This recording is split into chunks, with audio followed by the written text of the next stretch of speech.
Space over Trelax Prime was always quiet, peaceful. The skies were filled with trade ships, cargo freighters, and shuttles from across the galaxy. The planet was a central hub, neutral, wealthy, trusted by all factions. But on this day, the silence was different. It was heavy, tense, as if the stars themselves were holding their breath. A Trelaxian patrol ship, was moving along its standard route. Commander Halleck stretched in his seat, blinking his 4 yellow eyes as the nav screen showed. Only empty space.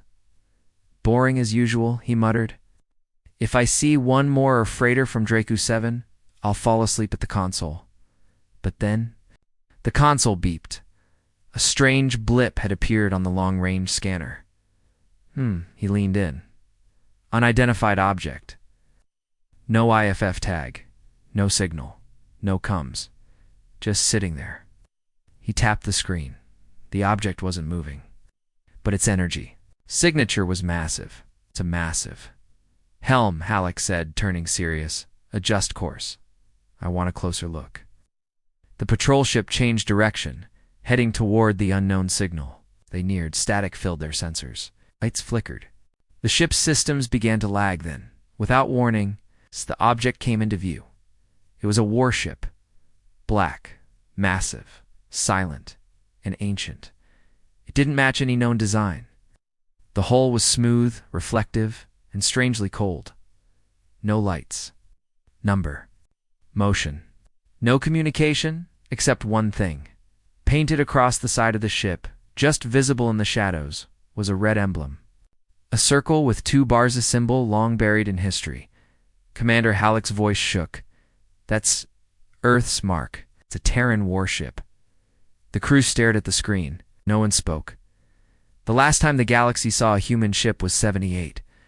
Years ago, before they vanished after the last war, everyone believed Earth had either destroyed itself or gone into exile. But now, one of their ships was here, just watching. Back away, Halleck said. Send the footage to command. Now. But before the signal could finish transmitting, the Vensari's screens went black. No warning. No sound, no weapons fire. Just instant darkness. On Trelax Prime, the communications tower received a broken, shaky message. This is the Vensari. We found something. It's human. It's them. Then silence. The control room went into chaos. Techs and officers scrambled to boost the signal, but there was nothing more. The Vensari had vanished. Commander Rava, of Trelax Security, stood still. Hands behind her back, eyes cold, replayed the footage. The screen flickered, then showed the final transmission. The image of the Terran ship filled the room. It was massive. Its surface seemed to absorb light. The strange symbol gleamed in red dot. One technician whispered, "It didn't attack. It just appeared." Rava narrowed her eyes. "And that makes it more dangerous. Prepare emergency council meeting." Priority. Across the planet, news spread fast. Ancient human vessels spotted over Trelax. 78 years later, Earth returns. What do they want? Fear took hold. Trade routes paused. Governments sent encrypted alerts. Leaders across the system demanded answers. On the Galactic Network, an old historian named Dr. Schwer was pulled from retirement for a live interview. "Doctor," the host asked, "is this real? Could that truly be a human warship?" Dr. HFY adjusted his breathing mask, his voice trembling. "It is more than real. That design, that shape. I've only seen it once before. In an old classified file buried in the Orion War archives, the Terrans had ships that could destroy moons. Ships that didn't need to speak because their presence was a warning." The host leaned closer. "But why now? I peer after all this time." Schwer's voice dropped. "Because something woke it up. It doesn't need to fire too. Send a message. Its silence is the message." Back in orbit, 3 more scout ships approached the mysterious vessel. Carefully, slowly, they sent probes, scanned, attempted hails. Nothing, no movement. No voice, no signs of life. And yet, each ship reported the same thing, Feelings? Fear. Pressure. Like something watching them, studying them not from inside the ship, but from everywhere. One pilot sent a last message. I think it's not here for war. It's here for judgment. Then his ship turned around and fled in the deep underground halls of Trilax Prime. The High Council gathered. Representatives from the Exarax Empire, the Vila Combine, the Vosk Traders Union, and the Neutral Scientific Assembly all sat around a long black table. At the center of the table, the image of the Terran ship hovered silently. Is this an attack? The Vosk leader asked. Not yet, replied the Exarax general, but it will be if we make the wrong move.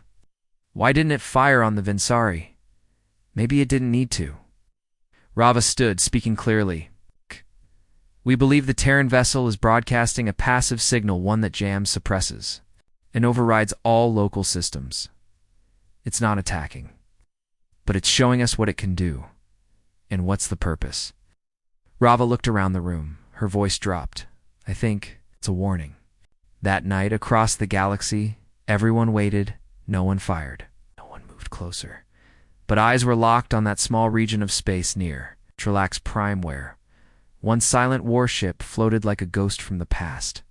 No message, no crew, no weapons. Fired, but the entire galaxy could feel it. Humanity had returned, and they were not the same. The last time anyone spoke to Earth was during the final hours of the Orion conflict, the bloodiest war in galactic history. Humans had been cornered, outnumbered 10-1, with nearly every major power united against them, and then, without warning, they vanished. No transmissions, no ships, no rescue operations. Earth went dark. Just silence. For 78 long years, the galaxy moved on.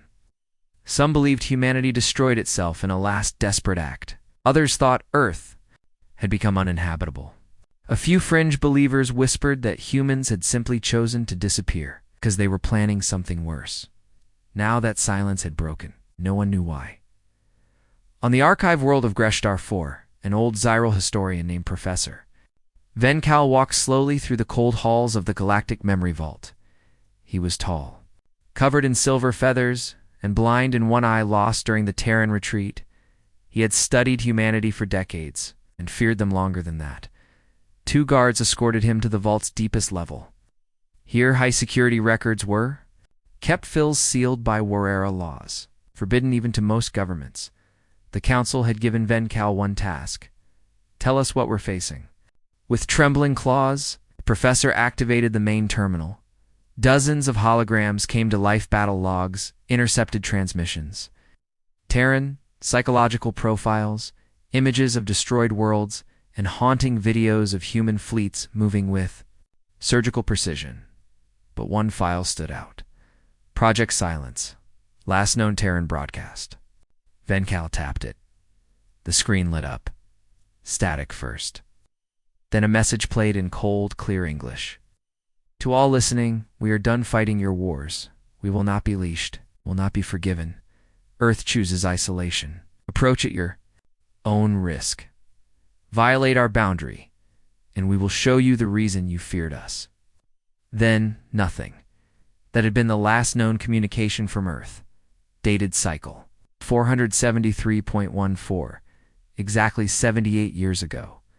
Elsewhere in the military archives on Rovin Station, Admiral Cavell of the Zaru Coalition sat with his advisors. They had replayed the footage from Trilax Prime dozens of times. I don't understand, one officer muttered. Why show up now, my Trilax? Cavell leaned forward. His deep blue skin glistened under the room's lights. They're not attacking. They're revealing themselves. That's a psychological strike. That's what the Terrans were always good at. Another officer nodded. Make us stare at it. Make us fear it. Then act only when we're weak. The Admiral stood and turned toward the window. Stars twinkled outside. Somewhere out there, that ship still floated, doing nothing, saying nothing. Working, he said. We're already afraid. Back on Greshtar 4. Professor Vencal spoke to a room full of analysts and envoys. He pointed at an old Imaja map of Silence human space. Earth was at the center, surrounded by 10 outposts, dozens of colonies, and defensive lines drawn in deep red. All of these disappeared, Ven said. Not destroyed, not invaded, just removed, as if someone wiped them clean. One analyst spoke. But that's impossible. You can't just make entire systems vanish. Ven looked at her, his voice low. Unless you don't want to be found. He pulled up another file. A war report from the Battle of Morna's Ridge. The final Terran broadcast from that battle had been a whisper. One word, sent in clear, cold tone. Testing. Hey. No one knew what it meant back then, but now, it felt like a hint. Promise. The Terrans weren't wiped out. They'd been testing something, a weapon. A system? A plan? And now, maybe it was complete. In the Trilax system, fleets began to gather. Ships from multiple factions. Exarax, heavy cruisers, Vela pulse lancers, Rovan stealth corvettes. Even a Vorskay dreadnought they didn't move in for. War not yet. But they wanted to watch. Everyone wanted to be first to understand what that ship was doing, before it did something terrible. Inside a hidden command room aboard the Zaru flagship, Admiral Cavell received a transmission marked Eyes Only Human Technology Debrief. He read the short summary. Human ships ran on unknown fusion drives, faster than our own. Shielding systems were organic reactive grew stronger under pressure. Weapon systems were not always visible. Some appeared after engagement. Primary. Tactic. Strike once, then vanish. Psychological warfare ranked higher than tactical strength. Enemy feared humans not for numbers, but for unpredictability. Kevel closed the file.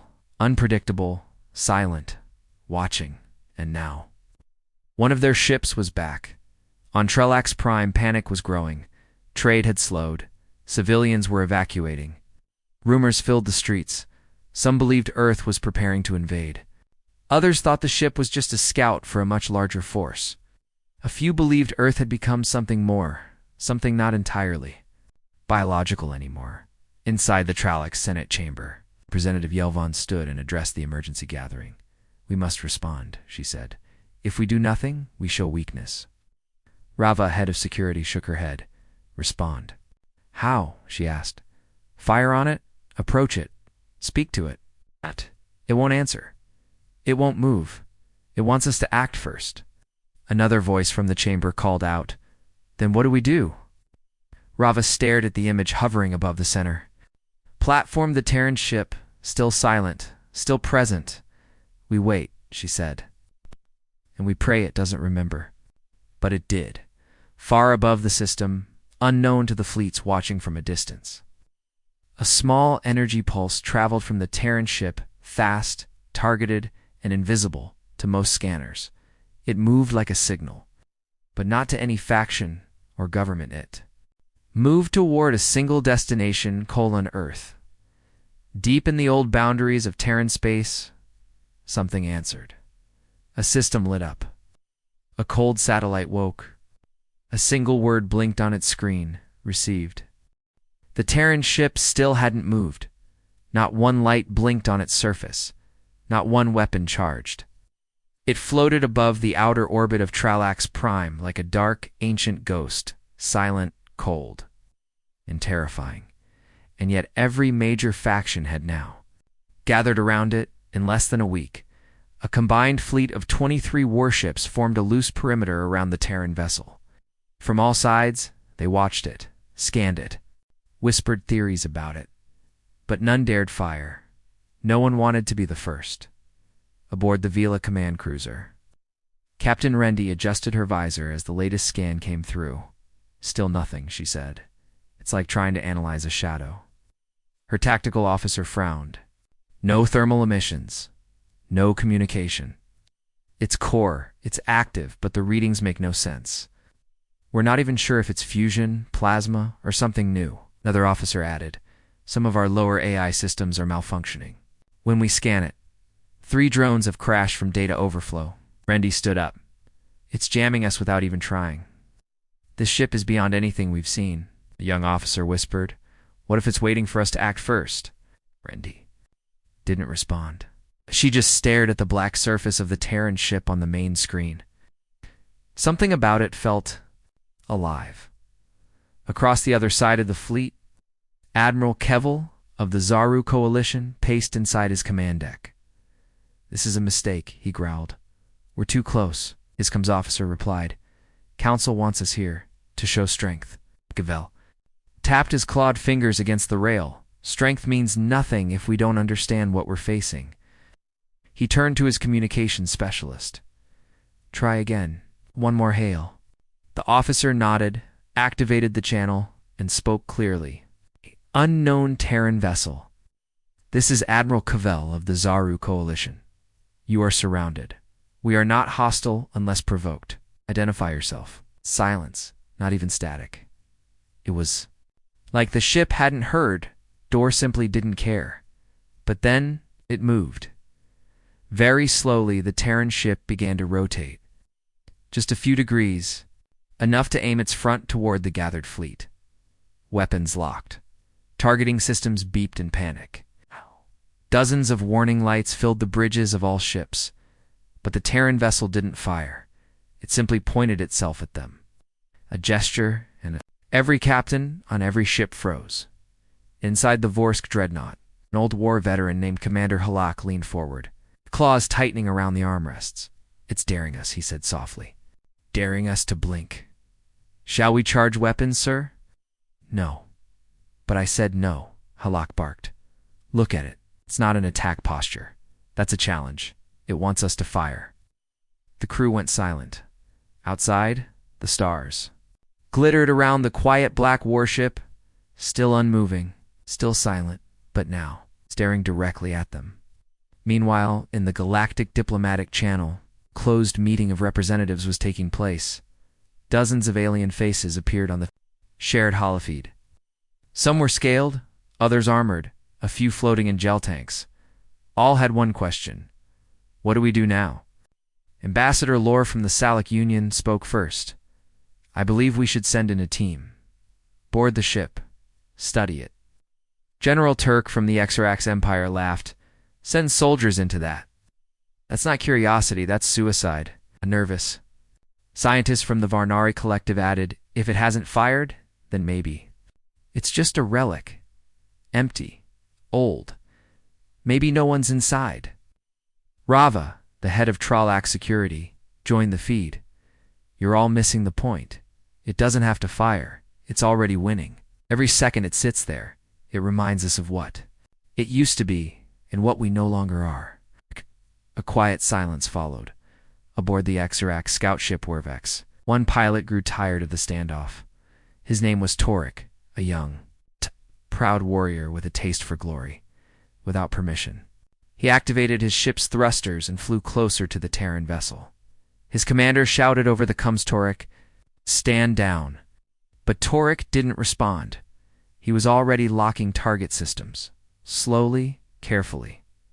"This is a bluff," he muttered to himself. "A dead relic. Let's see how silent it stays after this." He charged his forward cannon. The weapon glowed, ready to fire. Then his ship shut down. All systems collapsed. Power vanished. Life support failed. Torik gasped inside his suit as darkness wrapped around him. His last image before blackout was the Terran ship's Symbiola. Red circle with 2 bars filling his screen. The fleet scrambled to respond. A rescue shuttle was launched. Torik's ship was retrieved. He was still alive. Barely, but his systems burned from the inside out, and the Terran warship still unmoved. Still silent, still watching. That night, Admiral Kevel wrote a classified message to the Zaru High Command. "We attempted peaceful contact, no reply. We attempted pressure, no response. We attempted threat. Our system was shut down without fire. I recommend full withdrawal from the region. This ship is not a relic. It's a sentient warning."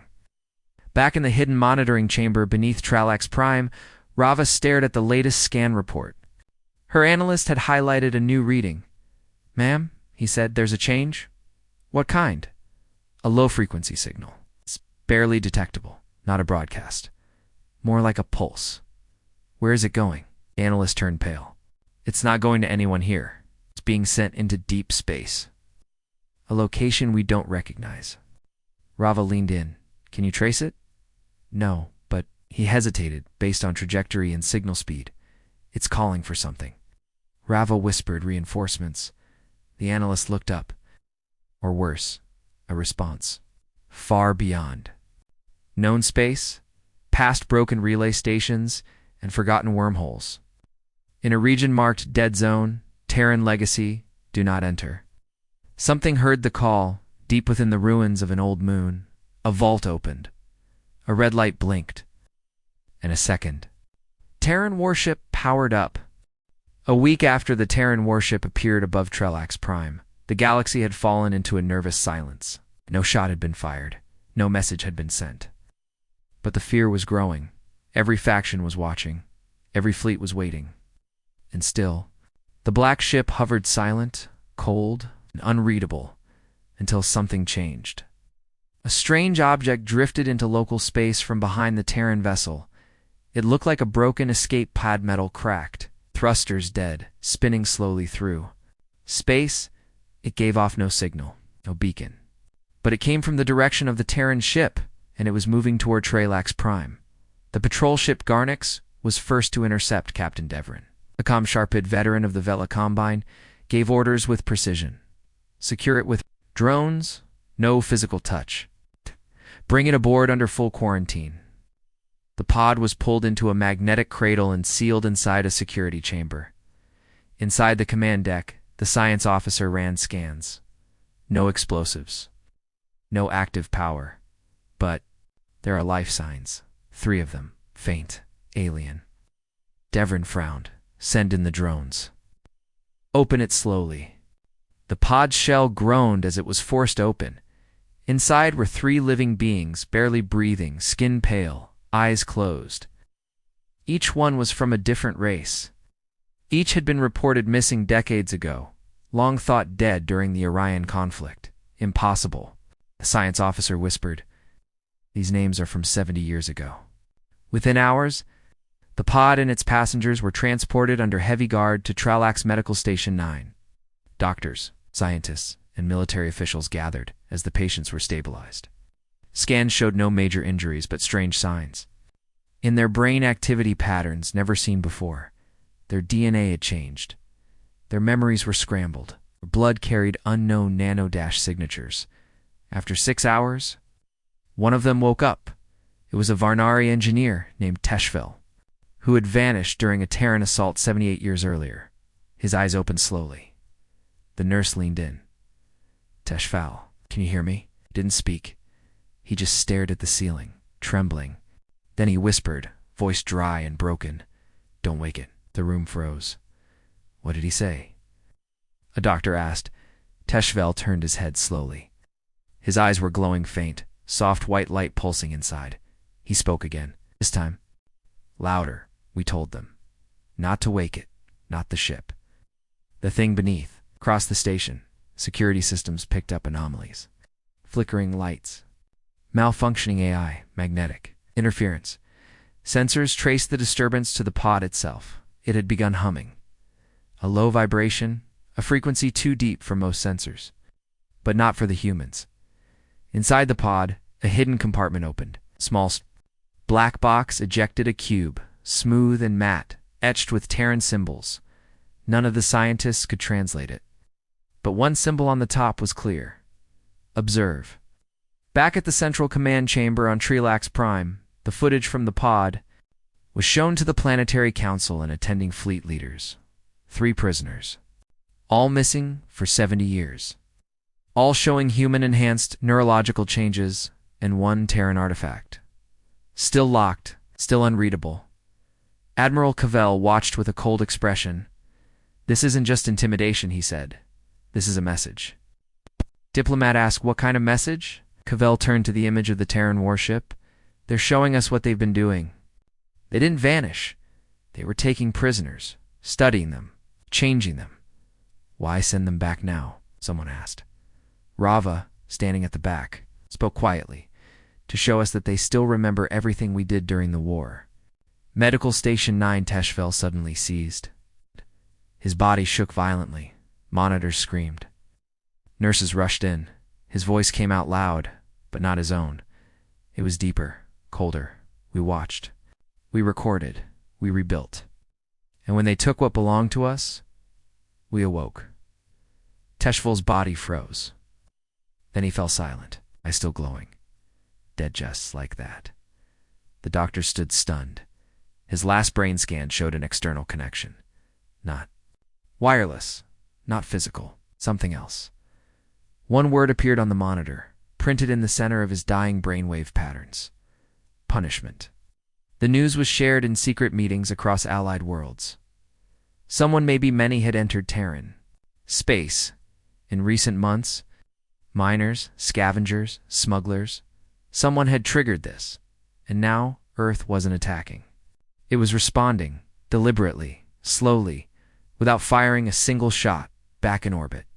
The Terran ship finally moved, only slightly, but enough for its scanners to target the black box inside the pod, now stored at Medical Station 9. For the first time, the artifact powered on. It opened. Inside, a hologram. Projected into the air, and what it showed. A world, Earth, but not the Earth anyone remembered. It was no longer green and blue. It was armored, covered in layered plating. Orbital cannons, energy rings, shield cores the size of cities, and something else, a tower that reached from the surface into the atmosphere, glowing red at its peak. A cold, mechanical voice spoke from the hologram. Return what you took. We return what we became. Then the box closed, and the lights in the entire station flickered, though the Terran ship never fired. Somewhere, on a dead moon in a restricted system, another Terran warship activated. Its AI lit up. It had received the same signal. Humanity was not gone. They had evolved. They had waited. And now, they remembered everything. The Terran warship had been orbiting Trilax Prime for 14 days. It had not fired a single weapon. It's not spoken a single word. But its silence had done more than a full-scale assault. Entire trade networks had shut down. Planetary defenses remained on permanent alert. Civilian evacuation plans were still active across 3 systems. And now, one haunting question spread across every military council in the galaxy. What is inside that ship? The scans had failed. Every attempt to analyze the interior returned corrupted data or melted processors. Its outer hull absorbed not just light, but electromagnetic waves and sensor pulses. Some engineers began calling it a sensor void. But the real fear came from the ship's behavior. It hadn't reacted violently. It reacted intelligently. Every move it made was measured, intentional, like a creature watching its prey, waiting for the right moment. On the outer rim of Trilax orbit, a team of Vila scientists deployed a stealth drone. It was the latest tech, made with non-emitting materials, shaped like space dust, and programmed to attach silently to enemy hulls. It took 12 hours to reach the Terran ship when it latched onto the bottom hull. The drone sent back a short burst of data, then it went dead. But the short burst was enough. The Vila team stared at the results in silence. Their commander whispered, "Is this real?" The drone hadn't scanned metal or mechanical plating. It had scanned something organic. The bottom layer of the Terran ship's hull was alive. Cell-like structures, growth patterns, self-healing fibers, and deeper in beneath the outer shell was something worse. A heartbeat. Slow, massive, rhythmic. The Terran warship was not just a machine, it was a living construct, on the science vessel Curiosity's edge, orbiting just beyond the engagement zone. Lead xenobiologist Dr. Elver Knox reviewed the drone data. "It's impossible," he said aloud. "You don't grow a warship." His assistant replied, "Not unless you don't see the difference between biology and engineering." Elver looked at the scan again. The rhythmic pulse was too consistent to be random. It wasn't a heat cycle. It wasn't reactor noise. It was a circulatory system. Something inside was alive and massive. He recorded a new report. Conclusion: the Terran vessel is a fusion of machine and biology. Don't know where the machine ends and the organism begins. The ship isn't empty. It may not even be crude. It may be the crew itself, sentient weapon. Meanwhile, on Trelax Prime, panic returned. When news of the biological scans leaked to the public, the reactions were immediate. Markets crashed. Refugees flooded the ports. Protesters screamed in the streets. And in the center of it all, the High Council met in emergency session. Ambassador Jurel, red-skinned and sharp-tongued, slammed the table. First it watches. Then it sends us changed prisoners. Now we find out the thing is alive. What exactly are we dealing with? Rava, head of planetary security, responded calmly. A war form, built by humans. Maybe controlled by them, maybe not. But it's waiting. For something, Counselor Velen, older and wiser, said slowly, or someone. The black box found in the escape pod now, secured in a shielded chamber, had begun glowing faintly. No signals, no sound. Just a soft red pulse, matching the heartbeat detected inside the ship. It wasn't just a relic, it was linked. Dr. Knox was granted temporary access. He approached it cautiously. His suit was shielded. A drone hovered beside him, recording everything. When he touched the box, it reacted. A slit opened. Inside, for just a second, Knox saw something, a memory not his. It was a human child, staring out a window. Not at Earth, but at a planet no one recognized. The air was red. The sky was split by vertical lightning. Behind the child, shadows moved, but not human shadows. Something taller, sharper, mechanical. Then it was gone. Knox fell to his knees. He gasped out. They didn't just hide. They went somewhere else. The diplomatic fleet received new intel from classified human war reports. It's declassified under emergency conditions. In the final days of the Orion War, Earth's last transmissions mentioned something called Project Stygian Seed. No explanation. No coordinates. No context. Just a line of encrypted code. Let the galaxy forget us until they trespass again. Back in orbit, the Terran warship turned, slow, smooth, silent, but now it's front-faced, not the fleets, but the planet. Alarms went off across Trelax Prime. Defensive shields were raised. Fighters scrambled still. The Terran ship didn't fire, but something else happened. Dozens of old satellites around Trelax, long abandoned junk, dead for years, suddenly powered on. There, systems flickered with red code. Listening, listening, listening. All scanning the surface of Trelax Prime. No one understood. Until Dr. Knox realized something chilling. They're not aiming weapons. He pointed at the data on his screen. They're scanning for locations, specific ones. Which locations? Places with Terran biological traces. Ambassador Lore finally confessed. We did it, he said quietly. 2 months ago. A mining team went into the dead zone, into the Terran quarantine space. Rava's eyes narrowed. What did you take? Lore hesitated. A black obelisk, the size of a man, covered in DNA code. We thought it was just a marker.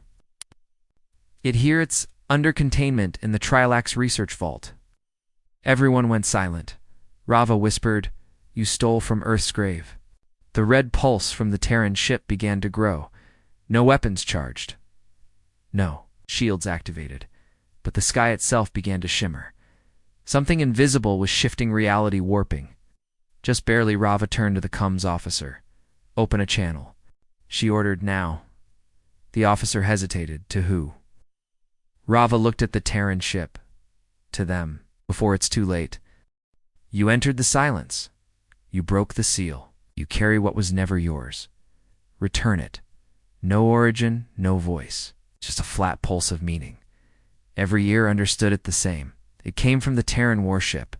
And this time, everyone knew they were listening. Trelax Prime was drowning in fear. Across the city hives, emergency beacons howled. Riot-control drones hovered in formation. Civilians panicked, fleeing toward shuttles. The council had gone silent. No more arguments. No more debate. They'd crossed a line no one was meant to cross. They had violated the dead zone 2 months ago. A small expedition had slipped into forbidden space. They were after a myth, something worth more than credits, worth more than safety. A Terran artifact, what they called the Black Code Obelisk. It had been half buried in an asteroid field where dozens of human ships had once vanished. Ancient. And humming softly, it had been covered in alien texts no one could decipher. The miners brought it back to Trelax. Hidden in a private vault, studied in secret. Even sold fragments on the black market. They thought they had gotten away with it. Until now, Rava stood inside the command room of the Planetary Defense Network, her voice sharp and focused. "We return the artifact now." No debate, but a scientist started. "No, we've already pushed too far." From her control tablet, she sent a full authorization order. "Unlock the vault beneath Research Station Theta." Guards rushed down the long tunnels, bypassing 5 layers of security until they reached the black obelisk, still pulsing softly. Still warm to the touch, but now it was vibrating. Cracks had begun forming on the floor around it. Its surface was splitting not from damage, but from activation. Above the planet, the Terran warship shifted. Its form twisted not visibly, not structurally, but in space itself. Gravitational anomalies spiked. Time signatures blurred. Ships around it drifted off position by tiny, impossible amounts. And for the first time, the warship spoke, not through sound, not through words, but through memory.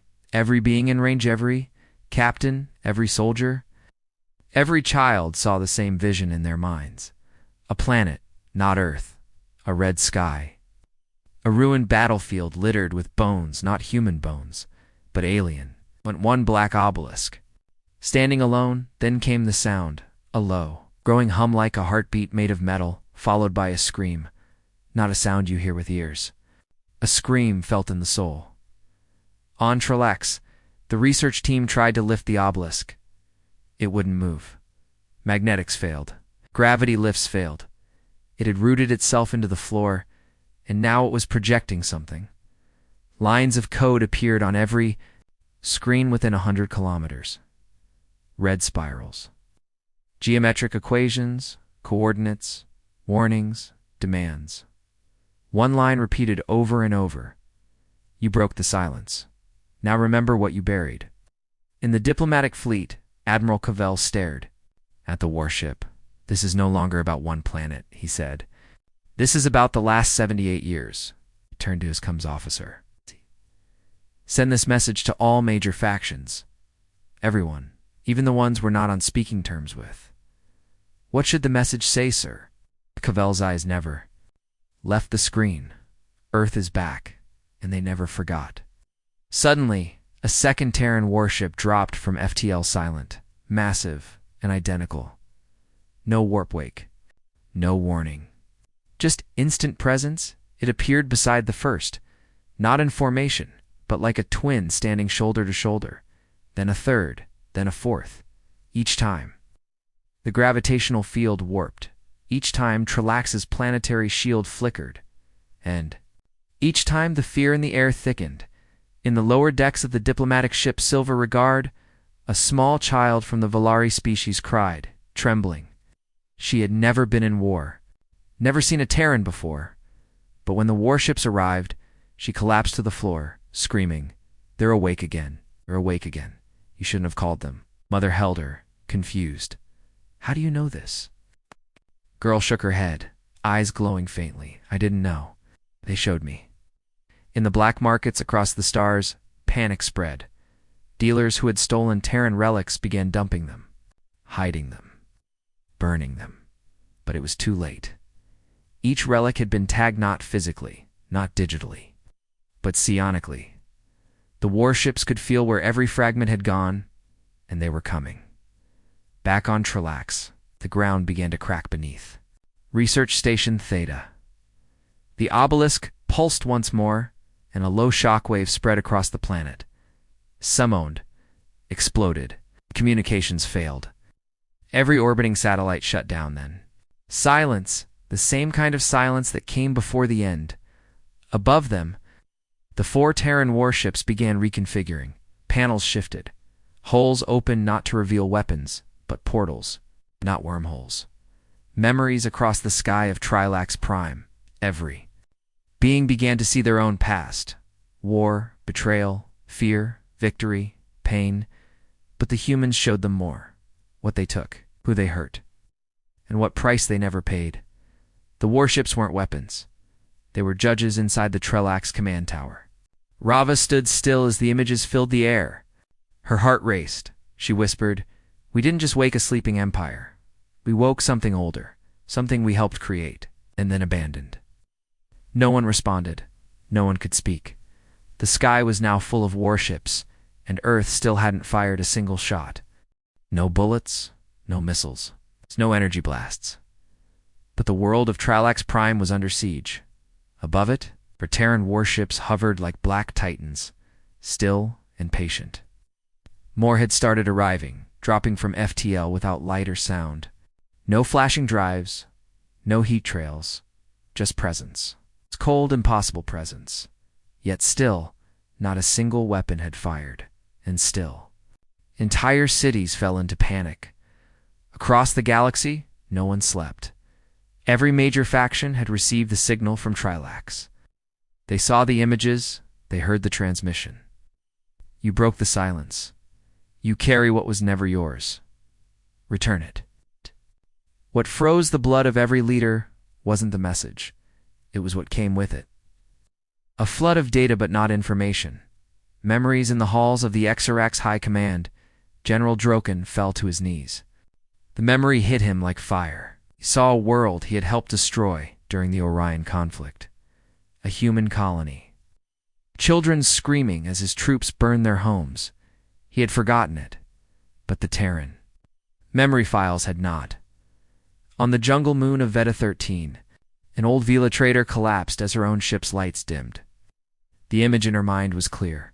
Her face, younger, selling black market human captives after the fall of Earth's frontier colonies. She had buried that shame long ago. Earth had not. The Terran warships were not just war machines. They were archives. Sentient memories holding everything humanity had seen, felt, and lost. And now they were playing it back, broadcasting it, forcing the galaxy to remember the crimes it had chosen to forget. On Trilax Prime. Cracking not from weapons but from within, the obelisk in Research Station Theta had reached critical mass, no longer glowed. It shone, casting light into the sky like a beacon, and from that light, something stepped out at first. No one could see clearly. A figure made of shadow and light, tall, armored in black and red plating, with a face that shifted between human and unknown. It stood silently inside the chamber and every system around. It shut down. Then it spoke, but not with a mouth. Its voice echoed inside minds. "We were erased from your history, but we remember everything. You used our kindness. You tested our limits. Then, when we held back, you struck. Now you will feel the full memory of Earth." Across the planet, a storm of vision began. Civilians collapsed in the streets, clutching their heads. Seeing flashes of old human wars, Earth cities on fire, Terran soldiers bleeding in trenches, AI rebellions, orbital glassing campaigns, children hiding in bunkers as alien forces marched through burning soil. It wasn't just images, it was emotion. They felt the fear, the rage, the betrayal, and worst of all, the restraint, because in every memory, humans stopped themselves from going too far. They could have wiped worlds, but they didn't.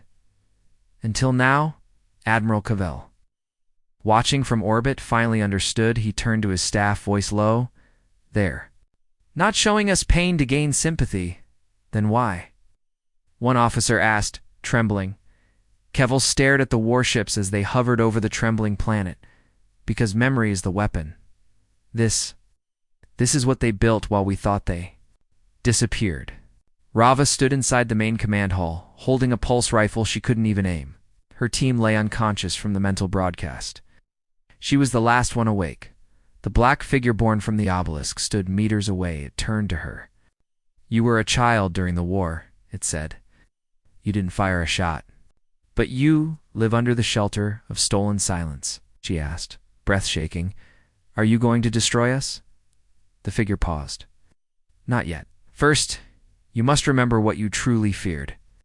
Then it raised a hand, and the sky turned red. Above. Trelax, the Terran fleet shifted position. They formed a ring in orbit warships facing outward, not inward. The gravitational signature pulsed with sudden strength, one by one. Each Terran ship began to burn from within, not damage, but energy. Building towards something unseen. A second ring formed above the Malaya of orbiting objects emerging from nowhere, satellites, probes. No, eyes. Machines made to record, replay, and rebroadcast. The memory wasn't just for Trilax anymore. The whole galaxy would see it. Now, in hidden bunkers on distant worlds, AI systems shut themselves down. On mining stations in neutral sectors, workers fell silent as vision overtook them. On the homeworld of the Vela Combine, the sky filled with images from a war they denied ever happened. The war they lost. The war humanity survived and then vanished. Now, humanity had returned, not as diplomats, not as warriors, but as judges, armed with memory as punishment. The final message came from the black figure on Trelax Prime. It turned its glowing eyes skyward, spoke to the entire galaxy. We will not destroy you. We will let your own crimes burn you down. You made the silence. We made the memory. Now live with both. Back on the bridge of the Vela war cruiser Serental, a young officer whispered to her captain. They didn't need weapons. Captain didn't answer. They had all just seen what Earth truly was. Not a threat, not a monster, but a mirror. For 19 days, the Terran warships hovered over Trilax Prime. No weapons fired, no fleets attacked, no declarations were made. And yet, if the galaxy had already surrendered, the memory broadcasts reached every major world. They showed more than battles, more than defeat. They showed truth, that humans had once offered peace, even after they were hunted, that they rebuilt in silence. While the galaxy mocked their extinction, and when they disappeared, it wasn't because they were dead, it was because they were waiting. Across the stars, governments collapsed. Colonies declared independence. Factions that once warred with each other now begged the Terran vessels not to look in their direction, not because of what humanity would do, but because of what it had already remembered. On Trelax Prime, the skies were red with dust and broken pride. The black figure born from the Terran obelisk stood at the edge of the old mining vault, looking down at the returned artifact now. Resting in its original cradle, Rava stood beside him, pale and exhausted. Still recovering from the mental broadcasts? You've made your point, she said. What happens now? The figure tilted its head. Now you remember, and we erase ourselves again. She blinked. What? The figure pointed to the sky. We were never meant to conquer. We came only to return balance. Justices. Not dominance. It is remembrance. And that is enough. Then, like smoke, the figure dissolved into dust. The artifact dimmed. Its pulses stopped. Above the planet, the Terran warships began to move, not toward Trelax, not toward any nearby system. They turned, one by one, its destries, toward deep space, toward the outer silence, the edge of known space, where no one dares to go. Inside the command ship Dudicator of Sky Admiral Kevel watched, their movements with a mixture of awe and fear. No demands, he whispered. No executions, just a message. Beside him, his tactical officer asked, "What do we do now, sir?" Kevel stared at the last Terran ship as it disappeared from local space, leaving only a ripple in the void. We tell the truth. The following weeks, things changed. Trelax Prime shut down its research on Terran technology. The obelisk was sealed in a tomb, under guard not by soldiers, but by witnesses. Each planet that had once warred with humanity sent formal records to the Galactic Archive, confessions, apologies, and warnings to the next generation. A new protocol was written and adopted without vote. Do not enter the dead zones. Do not steal from the past. And if the stars go quiet again, leave them that way. But even as peace spread and fear faded, one question remained. Why didn't the humans fire a single shot? Why, after showing such power, such memory, such grief, why did they leave? Some say they were testing the galaxy. Some say it was mercy. Others say this was only the first trial. And the next time, they won't bring memory. They'll bring judgment. Yet somewhere, far beyond explored space, past the forgotten wormholes and ruined relays, a signal was still broadcasting one line, endless repetition, a voice old and tired, yet unbroken. We are still watching. We remember. We do not forget. And somewhere in the darkness, a fifth Terran warship opened its eyes.